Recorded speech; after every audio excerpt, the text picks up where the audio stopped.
नमस्कार दोस्तों। आज डेट है 18 सितंबर 2021। स्वागत है आपका दैनिक जागरण के न्यूज एनालिसिस में। ये न्यूज एनालिसिस हम हिंदी में करते हैं, टोटल का टोटल।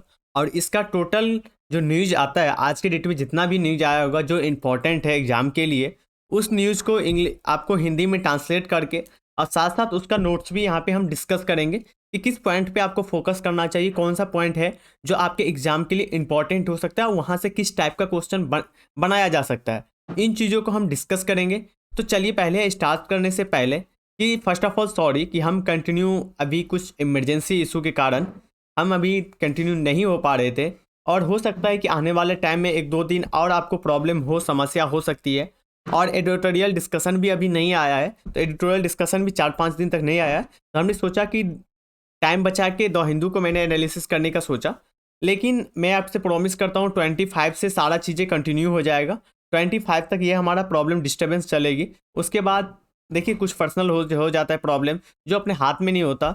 उन चीज़ों को मैनेज करने का मैं कोशिश कर रहा हूँ। जैसे ही कोशिश ख़त्म होती है मैं आपके साथ कंटिन्यू रहूँगा। मैंने जो प्रॉमिस किया है वो मुझे प्रॉमिस याद है। मैं कंटिन्यू आपको देता रहूँगा कंटेंट। आप ट्रस्ट बना के इस डिस्कशन को आप फॉलो करते रहें। तो चलिए अपना डिस्कशन स्टार्ट करते हैं। आज हम जो पहला डिस्कस करेंगे, ये देखिए हमारा ये पीडीएफ रहा, ठीक है बंधु का। ये पहला जो न्यूज है वो न्यूज रहेगा जीएसटी से रिलेटेड। जीएसटी काउंसिल का जो मीटिंग हुआ था उस मीटिंग से संबंधित रहेगा। तो इस मीटिंग में सबसे पहली बात तो चर्चा हुई कि इन चीज़ों पे डिस्कशन होना चाहिए। पहला जो मुद्दा था डिस्कशन करने का, पहला मुद्दा ये था कि पेट्रोलियम जो उत्पादन है उस पेट्रोलियम उत्पादन को जीएसटी के अंदर लाया जाए या नहीं लाया जाए। तो जितने भी राज्य हैं उन्होंने एक तरफा एक ही वोट दिया कि इनको अभी नहीं लाना चाहिए। नहीं लाने के लिए इसमें दिया गया है। उसके बाद जो हमारे अध्यक्षता इसका जो करते हैं वो हमारे वित्त मंत्री करते हैं। तो अभी जो निर्मला सीतारमण है वित्त मंत्री, ये अध्यक्षता कर रहे थे। इन्होंने बोला, कुछ इन्होंने हवाला दिया कि केरल उच्चतम न्यायालय ने इसके लिए इशारा दिया है कि इसको उत्पादन को शामिल करना चाहिए, ठीक है। तो इन्होंने सभी राज्यों ने मिलकर ये बताया कि मैं केरल को जो भी है वो उनको मतलब अपना जवाब दूंगा कि किस कारण से नहीं आना चाहिए। इन चीज़ों की बात की जा रही थी। देखिए राज्यों का ये कहना है कि यदि जीएसटी को केंद्र के अंदर ला दिया जाएगा, जीएसटी के अंदर ला दिया जाएगा राज्य के कहना है पेट्रोलियम उत्पाद को, तो कर कर जो होता है, राजस्व जो होता है, राज्यों को राजस्व कम आएगा। राज्यों को राजस्व कम आएगा, उससे विकास पे प्रभाव पड़ेगा। क्योंकि जीएसटी आने से ऐसे ही राज्यों के पास जो कर लगाने की शक्ति है, ये शक्ति थोड़ी सी संकुचित हुई है, थोड़ा सा कम हुआ है। यही बात किया जा रहा था। दूसरा जो बात है, दूसरा बात ये होता था कि सरकार के द्वारा जब जीएसटी लाया गया था, वस्तु या माल आप बोल सकते हो, वस्तु और सेवा कर जीएसटी परिषद, ठीक है, उनको जो लाया गया था जीएसटी, उस समय ये बताया गया था कि सभी को जुलाई तक, जून 2022 तक, ये 1 जुलाई को लाया था, ठीक है, जून 2016 में इसको लाया गया था, ठीक है।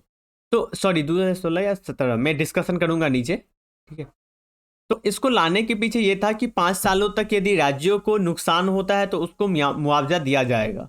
अब सभी राज्यों के पास और बहुत सारे विशेषज्ञों का कहना था कि क्या अब केंद्र सरकार जीएसटी का जो मुआवजा का जो 5 साल पूरा हो गया है और ये आपदा आ गया है। अब आपको पता है कि हमारे यहाँ पे महामारी आ चुकी है।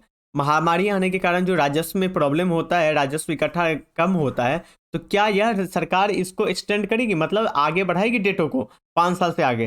तो सीधा सीधा यहाँ पे इनको याचिका को ठुकरा दिया गया है केंद्र सरकार के द्वारा कि हम इसके पक्ष में अभी नहीं है। ये डिस्कशन था, ये टॉपिक इसमें दिया गया था, इसी से रिलेटेड है। इस न्यूज़ को आप पढ़िएगा। अब हम देखते हैं इसमें नोट्स क्या क्या हो सकते हैं, क्या चीज़ें यहाँ पे देख सकते हैं। सबसे पहली बात हम यहाँ पे करेंगे जीएसटी परिषद के बारे में।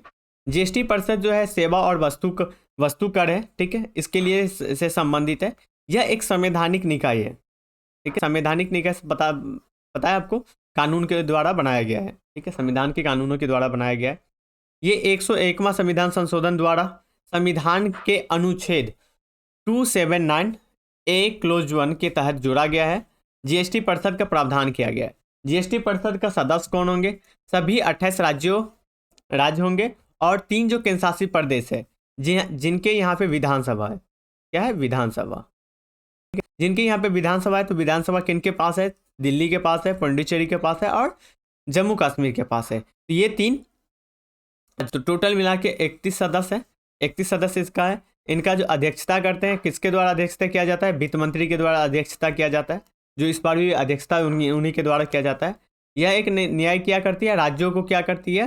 केंद्र और राज्य के साथ एक उचित प्रावधान किया जाता है और इनके द्वारा परामर्श किया जाता है कि किस तरह से कर व्यवस्था को अपनाया जाना चाहिए। ये मत प्रणाली दिया गया, 75% भारित रहेगा। ठीक है, भारित केंद्र सरकार का मानना है कि 1/3 माना जाता है। ठीक है, तो इससे संबंधित है। उसके बाद कुछ कार्य बताया गया है कि जीएसटी परिषद का क्या कार्य हो सकता है। जीएसटी परिषद का कार्य ये होता है कि कर, उपकर या फिर अधिशुल्क उसके जीएसटी के अंदर जो भी आते हैं उन पे डिस्कशन करना, सेवाएं कर पे लगाना, किस रेट में किस चीज़ों को किस रेट में डालना चाहिए, किसको नहीं डालना चाहिए, ये सारी चीज़ें इन पे डिस्कशन, इन पे बात किया जा रहा है। ठीक है, उसके बाद कुछ राज्यों को विशेष प्रावधान दिया गया है। इस प्रावधान के बारे में उसका जीएसटी परिषद जो है उससे संबंधित माल, आपको कर कितना 0 स्लैब में किसको रखना है, 5 स्लैब में क्या किसको रखना है। देखिए जीएसटी जो लगाया जाता है, एक लगाया जाता है CGST। ठीक है, GST, एक लगाया जाता है SDST, लगाया जाता है IGST, एक लगाया जाता है UTGST, सेंट्रल स्टेट और केंद्र शासित प्रदेश। तो ये जीएसटी जो लगाया जाता है उसमें आप देख लोगे कहीं भी आप कुछ परचेज करेंगे ना, तो आपके बिल में भी ऐसा प्रावधान लिखा रहता है, इसमें दिया रहता है डिटेल, तो वहाँ से आप इसको देख सकते हैं। तो ये हमने डिस्कस किया। अब चलते हैं दूसरा आर्टिकल के ऊपर। दूसरा आर्टिकल कौन सा है? देखिए दूसरा आर्टिकल पहला पेज के अंदर ही है। सुप्रीम कोर्ट के जो सिस्टम है, कॉलेजियम सिस्टम के बारे में बताया गया है। इसमें एक बताया गया कि अभी का जो वर्तमान जो चीफ जस्टिस है हमारा मुख्य न्यायाधीश, ये रमना जो है, इन्होंने अभी बहुत ज़्यादा जो रिक्त स्थान है उनको भरने के लिए काम किया है। इन्होंने हाल ही में अभी 10 सुप्रीम कोर्ट के सदस्यों को चुने थे, उसमें महिला को भी चुना गया था, महिला जज को। उसके बाद अब कुछ जजों को चुनने की बात की जा रही है, उससे संबंधित है। तो ये चीज़ें हम उतना डिस्कशन नहीं करेंगे क्योंकि इसमें ये नहीं है कि कहाँ के जजों को कितना चुना जाएगा नहीं चुना जाएगा, ये हमारे लिए उतना इंपॉर्टेंट नहीं है। फिर भी इसको आप पढ़िएगा, हमारे लिए इंपॉर्टेंट हो जाता है कॉलेजियम सिस्टम है क्या, हमारे लिए ये चीज़ें इंपॉर्टेंट है। कॉलेजियम सिस्टम किसको कहते हैं? कॉलेजियम प्रणाली जो है, पद्धति है, ये पद्धति न्यायाधीशों और हस्तांतरण प्रणाली को कहा जाता है, जिसके तहत हाई कोर्ट हो या सुप्रीम कोर्ट हो, इन दोनों के जजों को यहाँ पे शामिल किया जाता है। इनको हस्तांतरित करना या नियुक्त करना इनके दोनों के सामने आता है। उसके बाद इसमें बताया गया है कि क्या क्या प्रावधान होता है, इसका नेतृत्व कौन करता है। कॉलेजियम सिस्टम बनाया जाता है, उसका नेतृत्व जो करता है CGI करता है, जो वर्तमान के जो CGI होते हैं। उसके साथ साथ 5 अन्य सदस्य वरिष्ठ जो न्यायाधीश होते हैं वो भी होते हैं। तो टोटल 5 हो गए। पहला जो होंगे वो CGI होंगे और 4 जो होंगे उनके सदस्य होंगे। उसके बाद ये क्या करते हैं, उच्चतम न्यायालय कॉलेजियम सिस्टम का नेतृत्व मुख्य न्यायाधीश करते हैं।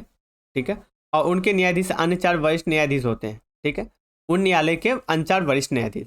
देखिए ये उच्चतम न्यायालय का बात हो गया। ये जो प्रावधान चली आ रही है ये 1990 में न्यायपालिका के द्वारा ये प्रावधान बनाया गया था, ये व्यवस्था बनाई गई थी। ठीक है, 1993 के बीच ये जजों की नियुक्ति के लिए प्रावधान चली आ रही है। ठीक है, ये संबंधित है, इससे संबंधित। उसके बाद ये है कि इसके लिए संवैधानिक कुछ प्रावधान है क्या? तो भारतीय संविधान में अनुच्छेद 124 क्लोज 2 में यह प्रावधान दिया गया है कि सुप्रीम मतलब सर्वोच्च न्यायालय के न्यायाधीशों की नियुक्ति सर्वोच्च न्यायालय और राज्यों के उच्च न्यायालय के न्यायाधीशों की इतनी संख्या जिससे कि राष्ट्रपति को प्रयोजन के लिए आवश्यक हो, इससे परामर्श के साथ साथ किया जाता है। ठीक है, अनुच्छेद 217 के तहत किया जाता है। CGI को प्रावधान किया गया था। सबसे इसमें इंपॉर्टेंट जो चीज़ें होती है, इसमें आपको भूमिका बताई जाएगी कि सरकार की क्या भूमिका है, सरकार क्या करती है। इंटरफेयर नहीं करती है, क्योंकि आपको पता है कि हमारे यहाँ पे क्या है, तीनों बॉडी को अलग अलग किया गया है, कार्यपालिका, विधायिका, कार्यपालिका और न्यायपालिका। अब जो ये कार्यपालिका और न्यायपालिका होते हैं, इनके बीच में क्या सरकार के द्वारा बताया जाता है कि इसमें न्यायपालिका में हस्तक्षेप नहीं होना चाहिए। किनका? सरकारों का, विधायिका का और कार्यपालिका का। तो उससे संबंधित इसमें एक कानून बना दिया गया था 2015 में। ठीक है, सर्वोच्च न्यायालय में जो कॉलेजियम सिस्टम है इससे संबंधित कानून बनाया गया था। कानून में ये बताया गया था कि ये जो सिस्टम होगा, प्रणाली होगा, उसमें केंद्रीय मंत्री भी होगा, बाहरी सदस्य भी होगा और जज को भी बनाया गया था, ये 5-6 मिलके। लेकिन सुप्रीम कोर्ट ने इस फैसले को, ये जो जजमेंट बनाया गया था राष्ट्रीय न्यायाधीश नियुक्ति आयोग, इसको क्या कर दिया? खारिज कर दिया। खारिज करना इसलिए माना क्योंकि उनका कहना था इससे हमारी जो कार्यपालिका कार्य है उसमें हस्तक्षेप होता है। ठीक है, कामकाजों में हस्तक्षेप के लिए इन्होंने बोला कि हम इसको खारिज करते हैं, इसको खारिज कर दिया गया। ठीक है, तो ये संबंधित था, ये 99 संविधान संशोधन के तहत बनाया गया था 99। ये चीज़ों को आप नोट कर लीजिएगा। राइट, अब आते हैं आगे। इस डिस्कशन में हमने ये देखा, अब चलते हैं आगे नेक्स्ट डिस्कस। अब ये पेज नंबर में यहाँ पे लिख दिया हूँ 10। ठीक है, चलते हैं द हिंदू के 10 पेज नंबर पे। 10 पेज नंबर पे देखते हैं कौन कौन सा न्यूज है जो इसमें एक न्यूज होगा। एक मिनट, आ गया, ये 9 है।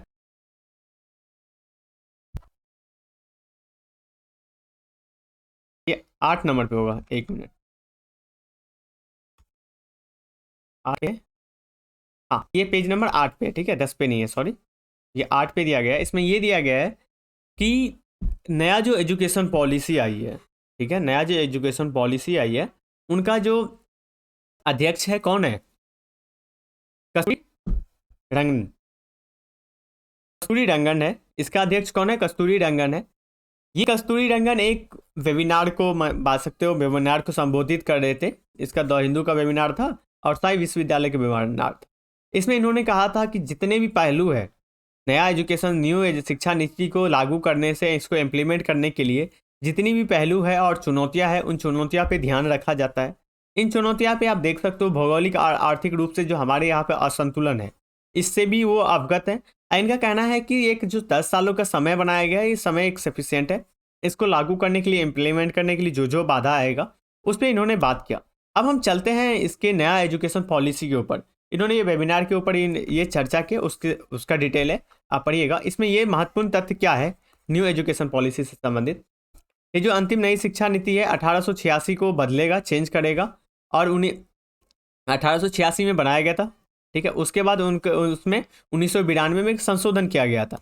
लेकिन वर्तमान में जो के कस्तूरी रंगन में जो एक वैज्ञानिक है, साइंटिस्ट है, उनकी अध्यक्षता में समिति का रिपोर्ट दिया गया। उसके तहत नया एजुकेशन पॉलिसी 2020 इसको लागू किया गया है। ठीक है, इसको 2030 तक सकल नामांकन अनुपात को 100% लाने के लिए लक्ष्य बनाया गया है।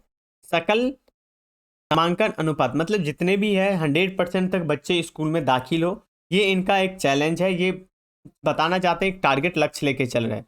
नया एजुकेशन जो पॉलिसी है ये केंद्र और राज्य दोनों का सहयोग से चलेगा, और इसको जीडीपी के लिए 6% इसको देने का बात किया जा रहा है कि सार्वजनिक व्यय का लक्ष्य कितना होना चाहिए? 6%, जो अभी आप देख सकते हो 2 से 3% के बीच में ही रहता भी नहीं है। ठीक है, तो इसको बढ़ा के इतना करना चाहिए जिससे कि ज़्यादा से ज़्यादा इंफ्रास्ट्रक्चर पे खर्चा किया जा सके। उसके बाद एक नया शिक्षा नीति की जो घोषणा है वो मानव संसाधन प्रबंधन मंत्रालय के नाम से इसको परिवर्तित करके, पहले जो हुआ करता था मानव संसाधन प्रबंधन मंत्रालय, उसका नाम चेंज कर दिया गया, अब शिक्षा मंत्रालय कर दिया गया।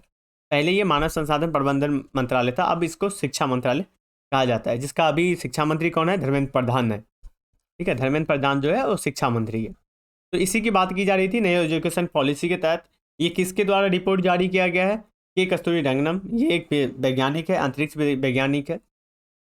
इन्होंने दिया है टारगेट कब तक बनाया गया? 2030 तक सकल नामांकन अनुपात जो है 100% करने की बात इसमें की जाती है। चलते हैं अब next article. Next article 11 page पे है। इसमें आप देख सकते हैं पेज नंबर 11, ये जयशंकर और जो चाइना के बीच में बात हुई थी, चाइना के, तो इससे संबंधित है। इसमें यह कहा गया है कि चाइना और इसमें आह्वान किया गया है, और दोनों कहाँ पे मिले थे? संघाई सहयोग संगठन के सम्मेलन में मौका मिला था इन दोनों को मिलने का। ये दोनों जो बात कर रहे थे ये वास्तविक नियंत्रण रेखा, ठीक है, एलएसी पे जो अभी भारत और चीन के बीच में जो तनाव चली आ रही है पिछले कुछ दिनों से, उस तनाव को कम करने की बात कर रहे हैं। इसमें कहा गया है कि इस तनाव को 17 महीने हो चुके हैं, लंबे 17 महीने से। अब इसको आगे नहीं ले जाने में दोनों पक्ष राजी है कि हम ये जो है, हम दोनों ही संबंध को तीसरे संबंधों से, इनका ये कहना है कि यदि मान लीजिए कि भारत यूएसए के साथ आगे आता है, थोड़ा सा क्लोज है, ठीक है, तो इससे आप ये ना समझे, चाइना ये ना समझे कि चाइना के साथ नहीं है। तो इनको एक अलग एंगल से देखना चाहिए कि आप ये ना समझिए कि हम यूएसए से बात कर रहे हैं तो आप मेरे से दुश्मनी कर लोगे, ऐसा नहीं है। हमें जो दो पक्षीय बात होनी चाहिए, इसमें तीसरे पक्ष को हमें देखना ही नहीं चाहिए। हमें दो पक्षों के बीच में ही डिस्कशन होना चाहिए, ठीक है, इसकी बात की जा रही है। उसके बाद ये बताई जाती है कि एशियाई एकजुटता होनी चाहिए। एशिया में जो एकजुटता होगा उससे जिस तरह से यूरोप विकास किया था उसी तरह से हम भी विकास के लिए डेवलप होंगे, क्योंकि अभी जो सारा चीज़ें हैं वो एशिया के पक्ष में है, लेकिन ये चीज़ें बहुत दिनों तक नहीं रहने वाला है। समझ, ये चीज़ें बहुत दिनों तक नहीं रहने वाला है, इसीलिए इसमें बात की जा रही है कि हमें अभी क्या करना चाहिए कि एशियाई शक्ति मिलके, एकजुटता मिलके हमें इस मौका को, अपॉर्चुनिटी को उठाना चाहिए, जिसमें भारत की बात की जा रही है। इसमें आप बताएं कि दोनों मामले एक गंभीर है, ठीक है, लेकिन दोनों चाहते हैं कि इस मुद्दे को ज़्यादा आगे ना ले जाए, क्योंकि कहीं ना कहीं दोनों के लिए ही नुकसान है, किसी एक के लिए नुकसान नहीं होता। क्योंकि आप जब संघर्ष होती है ना, तो एक दूसरे अलग से कनेक्टेड होता है। देखिए, जैसे हमने थोड़ा सा भी तनाव आया, क्वाड से थोड़ा सा हम नज़दीक गए। अब माना जाता है क्वाड, चाइना का कहना है कि क्वाड किसका है, क्वाड का सदस्य कौन है?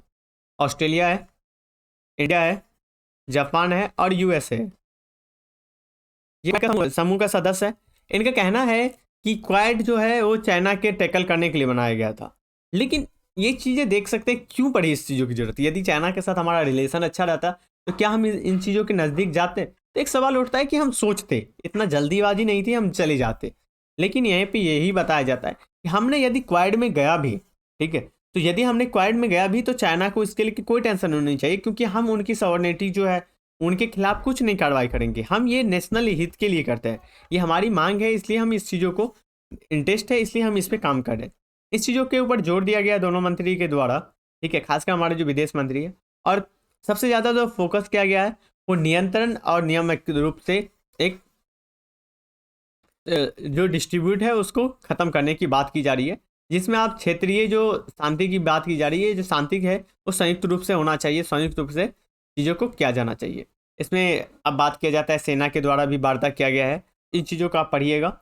ये पंगम जो झील है वहाँ पे ये डिस्ट्रीब्यूट हुआ था दोनों के बीच में, गलवान घाटी, ठीक, यहाँ पे दोनों के बीच में टकराव हुआ था, इसको कम करने की बात की जा रही है। जनरल जो बिपिन रावत है, सॉरी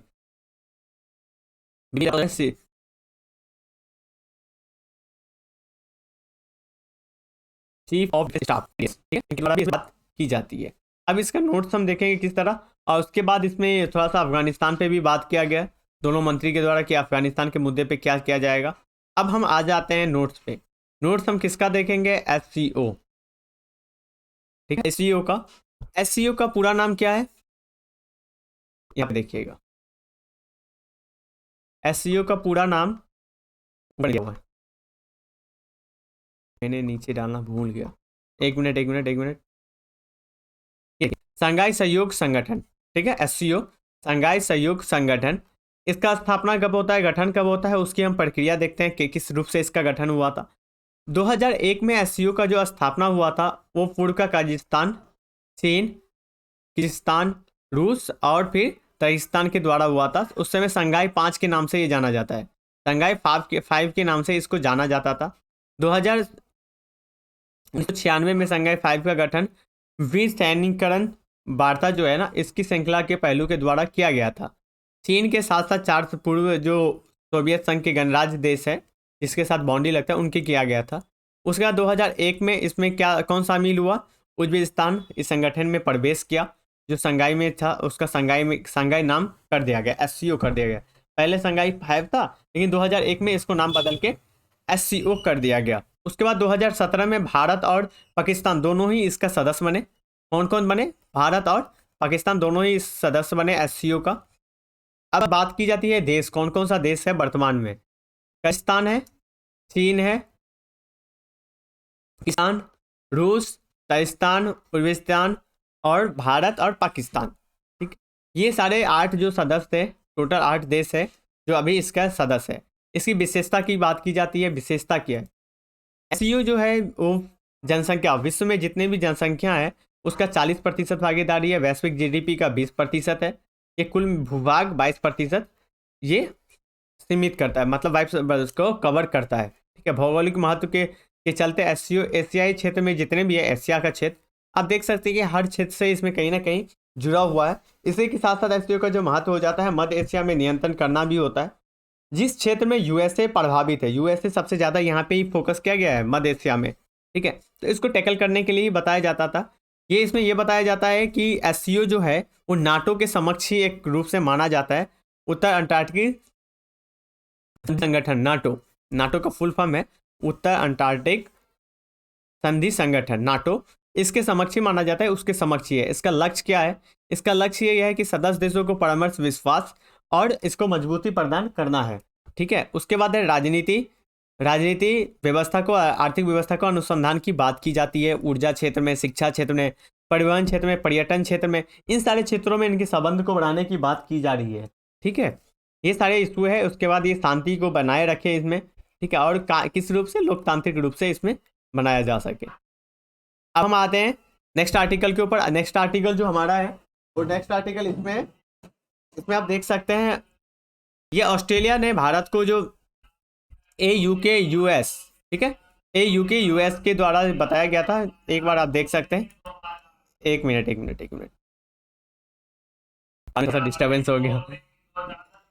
इसमें आप देख सकते हैं नीचे ये रहा ऑस्ट्रेलिया वाला इशू। ये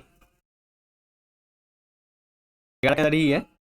इसमें ये बात की जा रही है कि एक नए संगठन की बात किया गया है कि भारत को इससे अवगत कराना। ये बात की जा रही है, इसको आप डिटेल से पढ़िएगा। जिसमें यह है कि दक्षिण चीन सागर, ताइवान और अन्य राज्यों के साथ इसको की बात की जा रही है। ठीक है, चुनौती जो है, अधिक चुनौतियां है, इसको चुनौतियों को ख़त्म करने के लिए जो क्वाड संगठन है, क्वाड का भी मीटिंग होने वाला है।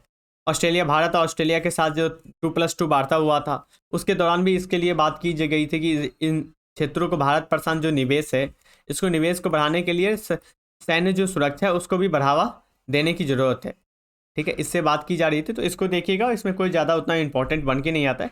फिर भी एक बार आपको ब्रीफ करना चाहिए तो किस माइंडसेट के साथ दुनिया में आगे बढ़ती जा रही है और सैन्यों का आधुनिकीकरण करने की बात किया गया है। ठीक है, उसके बाद नेक्स्ट आर्टिकल के हम ऊपर आते हैं। बाइडेन के द्वारा, सबसे इंपॉर्टेंट है, बाइडेन के द्वारा ये जो स्टेटमेंट दिया गया है, ये स्टेटमेंट इंपॉर्टेंट होता क्यों है? ये देखिए, क्लाइमेट चेंज से संबंधित इन्होंने बोला था कि एम्बिशन जो 0 है, इसके ऊपर हम बाइडेन मीथेन उत्सर्जन में कटौती करने की योजना किया जा रहा है। ये क्यों किया जा रहा है? क्योंकि आपको पता होगा कि जब डोनाल्ड ट्रंप थे तो उन्होंने पेरिस समझौता से अपने आप को अलग कर लिया, यूएसए ने अपने आप को अलग कर लिया, लेकिन बाइडेन ने इससे आते ही इनमें जुड़ा और इन्होंने सबसे बड़ी जो बात किया है कि मीथेन का उत्सर्जन हम कम करेंगे। मीथेन का उत्सर्जन कम करने से क्या होता है कि वायु प्रदूषण जो होता है, जलवायु परिवर्तन, उसमें कहीं ना कहीं हमें बहुत ही कटौती देखने के लिए मिलेगा। क्योंकि यूके के साथ साथ संयुक्त राष्ट्र जो अमेरिका है, यह एक सबसे विकसित देश है। ये उन्होंने एक कमिटमेंट किया, तो इनके साथ साथ बहुत सारे देश भी कमिटमेंट करना चाहेंगे। तो इनको यही कहा गया है कि कटौती करने का प्रयास किया जाएगा, 1/3 कटौती किया जाएगा। जो economic forum on agency and climate, इसको भी घोषणा किया गया है, इससे संबंधित है। ठीक है, जिसके बारे में हमने बात भी किया था। नेक्स्ट जो बैठक हुई थी, उसमें बैठक में बात किया था। बाइडेन ने कहा यह न केवल ग्लोबल वार्मिंग की दर को तेजी से कम करेगा, बल्कि सामाजिक जो स्वास्थ्य है और कृषि उत्पादन पे भी इसको बहुमूल्य पक्ष में लाभ देखने के लिए हमें मिलेगा। आपको पता है कि कटौती होने के कारण बहुत सारी समस्या है, उसको कम किया जा सकता है। जैसे स्वास्थ्य पे भी इसमें ज़्यादा से ज़्यादा लोग बीमार होते हैं।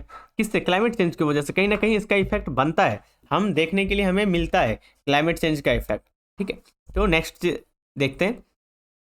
इसमें पेरिस समझौता की बात की जा रही है। उसके बाद है जीरो एमिशन, मतलब जीरो एमिशन करने की बात की जा रही है कि कार्बन को जीरो एमिशन करने के लिए बहुत सारे देशों ने 2020 तक अपने आप को टारगेट बनाया कि हम टारगेट को अचीव कर पाएंगे।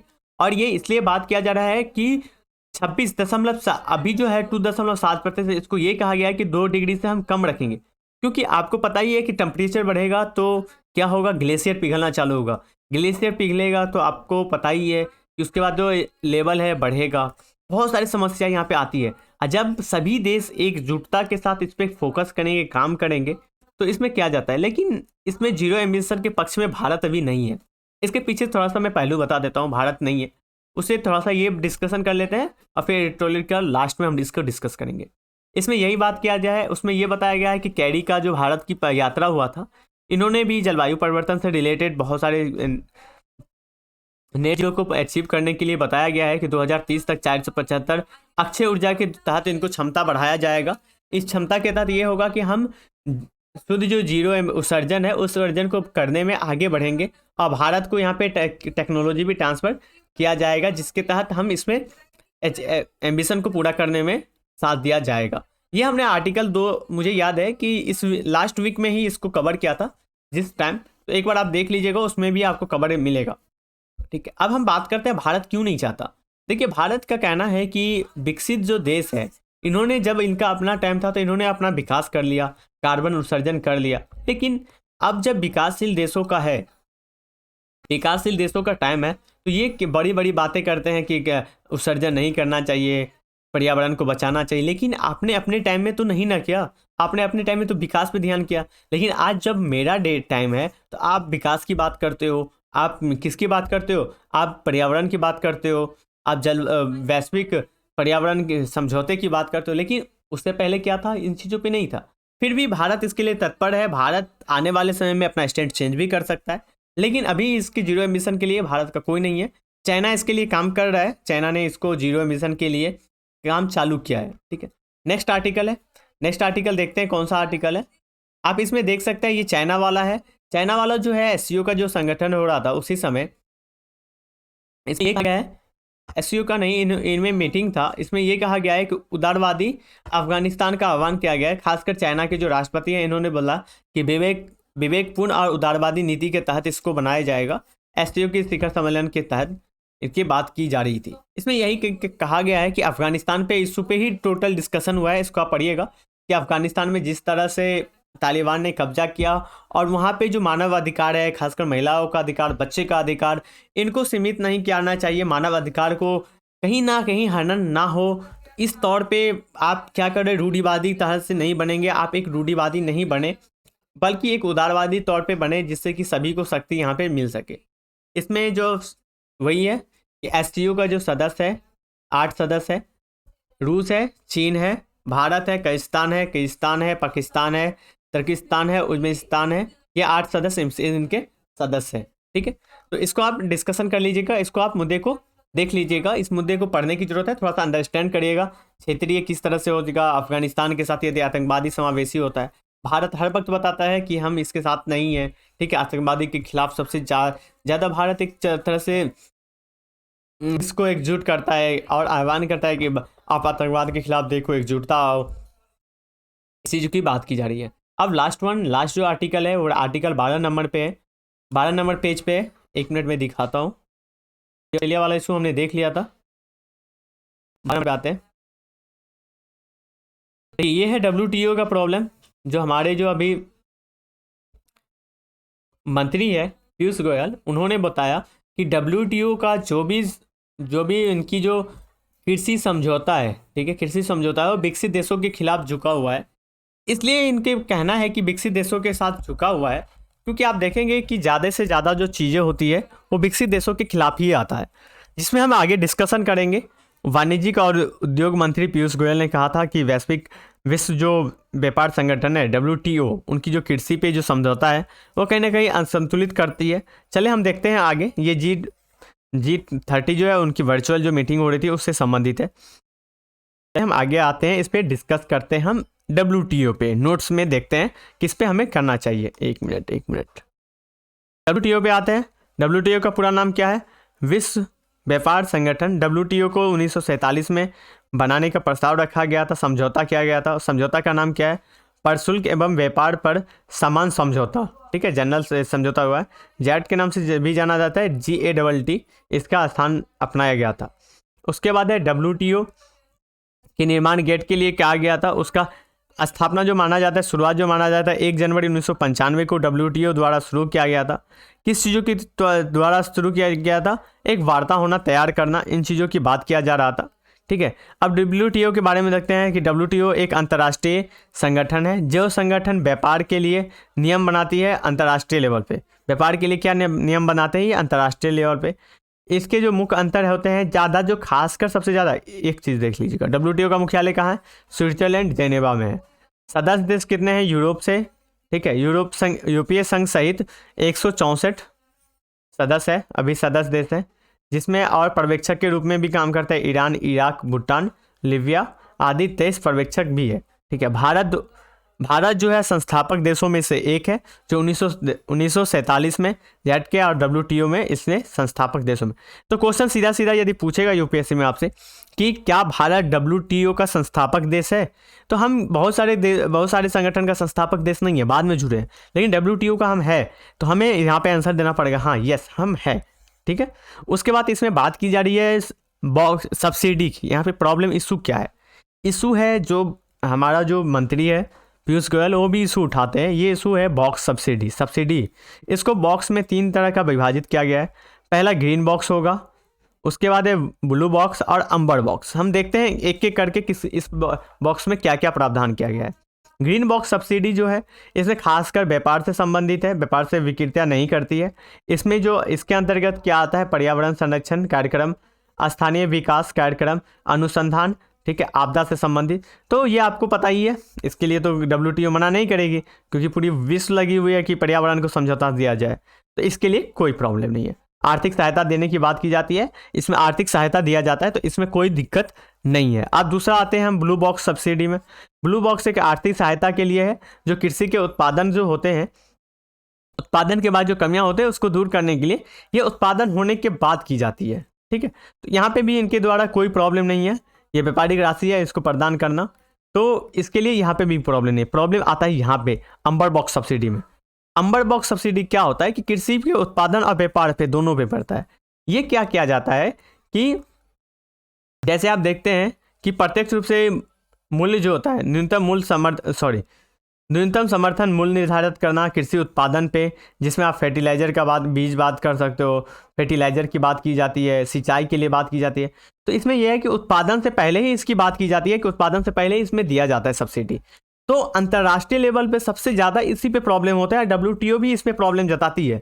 ये बॉक्स जो सब्सिडी है इसमें ये बताया जाता है कि ज़्यादा से ज़्यादा देश इस पर ना दे, क्योंकि अंतर्राष्ट्रीय लेवल पे इससे बहुत ज़्यादा दामों कम हो जाता है, मूल्य कम हो जाता है, तो कहीं ना कहीं कंपटीशन कम हो जाता है।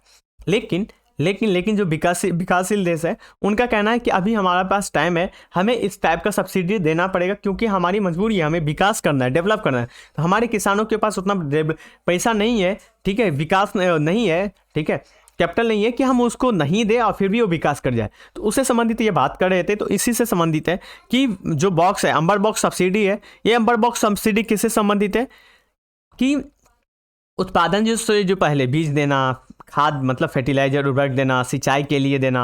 आप देखते हो कि खेती से पहले ही न्यूनतम समर्थन मूल्य क्या किया जाता है, दे दिया जाता है। न्यूनतम समर्थन मूल्य क्या होता है कि आप एक फिक्स रेट दिया जाएगा, उस रेट के तहत कम से कम मान लीजिए कि 10 रुपया दिया जाए, किसी चावल का 10 रुपया किलो, ठीक है। तो 10 रुपया से ज़्यादा किलो आपको मिलता है तो आप कहीं भी बेच दो।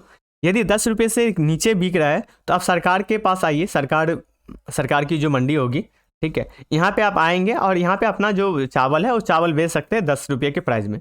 तो ये होता है न्यूनतम समर्थन मूल्य। तो इससे ये होता है कि किसान आश्वस्त होता है कि हमारा सामान इतना में बिकेगा ही बिकेगा। तो ये सारी चीज़ें इसमें बात किया जाता है। तो किसान को होता है उसके बाद बीज के लिए सब्सिडी देना। तो इस पर समस्या आ रही है, इसी पे हमारे जो मंत्री है पीयूष गोयल वो भी इसी के लिए बात कर रहे हैं। तो आज की डिस्कशन में हमने पूरा आर्टिकल देखा, किस तरह से हमने आर्टिकल को देखा कि क्या क्या इसमें इंपॉर्टेंट है। जो भी इंपॉर्टेंट आर्टिकल है हमने हिंदी में कवर कर लिया है। हिंदी में इसका जो भी ट्रांसलेट है आपको मिल जाएगा।